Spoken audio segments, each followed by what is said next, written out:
Pourquoi danser les contractions? Eh bien parce que l'accouchement est un moment où le bassin de la mère doit s'adapter au passage de l'enfant. Le mouvement y a toute sa place. Et même pour traverser au mieux la douleur, respirer, se balancer, vocaliser, visualiser sont des aides précieuses. Et tous ces verbes d'action peuvent être traversés grâce à la danse. Danser permettra de détourner l'attention de la sensation douloureuse, de libérer des endorphines ayant un effet sur le message nociceptif, d'aider le bassin à s'adapter aux mouvements qui se jouent pendant les différentes phases de travail, d'aider le bébé à trouver le chemin, articuler la hanche, trouver l'en-dedans, trouver une colonne solide et puissante pour y fixer des abdominaux qui aideront à pousser. Dans ma recherche sur la danse et la maternité, j'ai fait réaliser des échographies en mouvement avec des danseuses enceintes.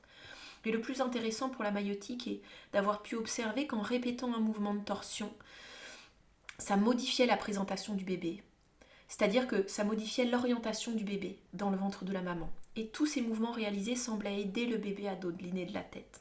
Danser, c'est-à-dire se mettre en mouvement dans le temps et dans l'espace autour de soi, mais aussi et surtout dans son espace intérieur, à l'écoute de ses sensations, en convoquant images et intentions, est bénéfique à la grossesse, ça on le sait, mais est également bénéfique à la mise au monde, pour avoir à s'apporter des outils pour être dans la capacité d'agir.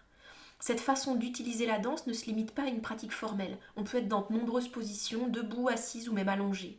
Et les gestes vertueux ne se limitent pas non plus à un corps disponible. Il peut être entravé par une péridurale ou une perfusion. Cela n'empêche pas d'aller chercher la fluidité, la circulation, le désagrippement nécessaire à l'ouverture du corps. L'objectif n'est pas de reproduire une gestuelle précise, mais de convoquer le rapport à l'espace intérieur, l'espace proche et l'espace lointain, au temps, au rythme, au balancement, au poids, pour déverrouiller et accueillir ce qui se fait.